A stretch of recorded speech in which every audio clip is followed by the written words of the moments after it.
this, I think, gets people off on the right foot so they can wake up happy every day, and they're not waking up overwhelmed right off the bat. My only problem with that is we're auditors, right? We have to be professional skeptics. I can't have them too happy. Yeah. On that note, we're going to take some questions from the audience, and Laura has the mic, so if you would like to ask one of our panelists a question, well, I'll pick you and she'll come over and then give you the mic.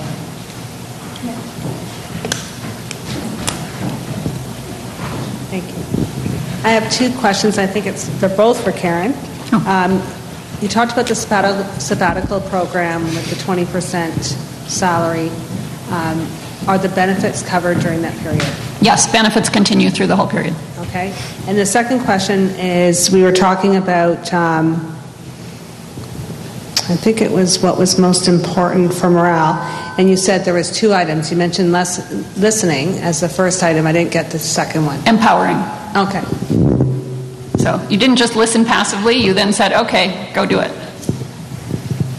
Anybody else? Any other questions from anybody? Yes, we've got one. Oh, got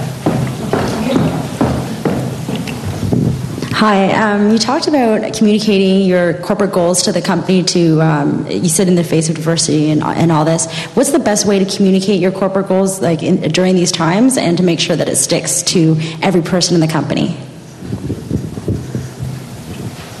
I like our painted picture. It's a 2-page. Here's what the future looks like, feels like, acts like. It's not where we want to be or where we hope to be. It's where we will be. And so it's a 2-page picture from my head, I guess, as the entrepreneur, created with other people in the company, but then shared so that people can just see it and go, okay, I see where we're going. Yeah, for us, I think, we use a lot of strategies, but we do have town hall meetings. We do,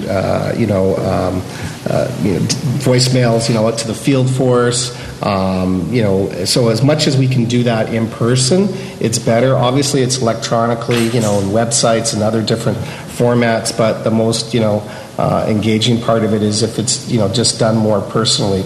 Either sometimes even just with your own manager, sharing this information. But obviously having opportunities to hear senior leaders speak, and ask questions, of them. Of what's on your mind and what you're worried about or where are we going, those kind of things. So, yeah, people lose at least 80% of the information that you feed them. So I think you have to do multiple media and repeats if for the key messages to get through to people. What I have found, though, is one good thing about a recession is that people pay a lot more attention to any communication that talks about where the business is going. Mm-hmm. And I agree with Karen, the repetition. I mean, I'm as ADD as they come, so you have to tell me things, 15, 20 times, but it finally sinks in. And so we take our painted picture and read it out at our retreats. We read it out at planning meetings. People read it before they're hired. And if anyone wants to see it as an example, steal, borrow, whatever, just email me at brian@1800gotjunk.com. Happy to get you a copy. We've got another question here. Hi, I have a question. Perhaps it's a bit of an aside. I work in a career services office at McMaster University, and we help students, of course, transition into the workplace. Now, you've all experienced a great deal of success. What would your advice be to students? What can they do to make the most positive impression in those first, let's say, 90 days in the workforce? I'll give you my own story, because I graduated from McMaster and went to Ernst & Young. I only figured out in hindsight that this is what I was doing. Volunteer for anything that comes across your field of vision. First of all, you'll look eager. Second of all, if you raise your hand for opportunities that look interesting, you'll be full up with stuff to do by the time the boring thing comes along. So you'll be able to say, oh, no, sorry, don't have time to do that. And you'll start yourself on a path of taking steps outside your comfort zone. So once you practice doing that, then it becomes easier and easier and easier to try things outside your comfort zone, and you'll become a valuable employee much more quickly. Yeah, I would agree with that. I mean, my whole experience, I didn't start off in HR. Probably heard I have a master's degree in criminology. I started off working with inmates, actually. Now it's employees, inmates, employees. they all got their issues, right? So, and I was there to help inmates be successful. I'm here now to help companies and employees be successful. So there was a transition, but I took every opportunity, every lateral move that I could make, whether it was in the criminal justice system or whether it's been in HR, to basically learn that business. And lots of times sideways, movements where I wasn't getting anything extra. It looked like I was taking a risk, because am I going to be able to make this new job? But sort of not being afraid of change and challenge, that's, I think how, I've been able to, be successful. And I think, the other thing, sometimes we hire students as well. You can make a job into really as much as you want to make it into. And so I think you need to even, lots of times, I know when we're even hiring students in HR, we might have 2 or 3 key things to work on them. But outside of that, if there's things they're interested and they have the time, to accomplish these plus other things, we're going to be more than interested if they say, hey, what about this? So I think you can make the job, and that's then what we would be looking at, as somebody that's really sort of going above and beyond and can contribute to, our business. I knew that was going to happen. Oh, right here, Laura. Right? I knew that. I was just heading over there. Yes, hi, I've really enjoyed this. I, however, come from an industry that is very low margin, very tough, very unionized, so that you have that kind of dynamic of adversarial between company and union just from the get-go.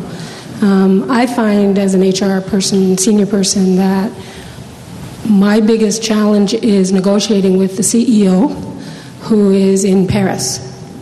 We're a French-owned company. We're in survival mode. We've lost a number of major contracts. Our prices are too high. Our labor costs are too high. We only get paid for the services we provide. And I don't want to bore you with all the gory details, but you are senior people, successful people with very different kinds of companies than what I will go back to this afternoon. I would like to get some ideas from you on maybe my best strategies on how to promote these kinds of programs within a company that is just staying above water. We do have some, not to say we don't. We do. We have I Love Rewards, which was a big plus. We have training and this and that, but it's a huge struggle for someone like moi to convince the powers that be that may not be even in the country. I'd say it has to be, back in my experience, it has to be more of an interest-based approach in terms of, you'll find very interesting enough that the interests of management or senior management or the CEO aren't actually that different than, say, the interests of the union or employees. They both want, long-term success. They want stability. And so once you identify the interest, it's then how do we work together to basically achieve those interests. And you'll find there is a lot of things in common between both, groups. And that's been my experience. Well, I actually have better luck working with the union than I do with the CEO. Yeah. If there's anybody you can go to who can coach you on what the best way to convince your CEO or other senior leaders in Paris is. So, for example, my leadership team in an accounting firm are all numbers-based, right? So when I want to convince them of something, I give them data. I make sure the data tells the story I want them to come to the conclusion of, but they're data people. So if there's anyone in the company who can help coach you, this is how our CEO likes to make a business decision in terms of, if we do this, this is going to be the value to the company. Is it data? Is it stories? Is it legal issues? Is it cost-benefit analysis? Like, what's their preferred way to communicate? And then see if you can't kind of phrase it that way. Because especially when you've got that cultural difference from Canada to France, it's a big challenge. Thank you.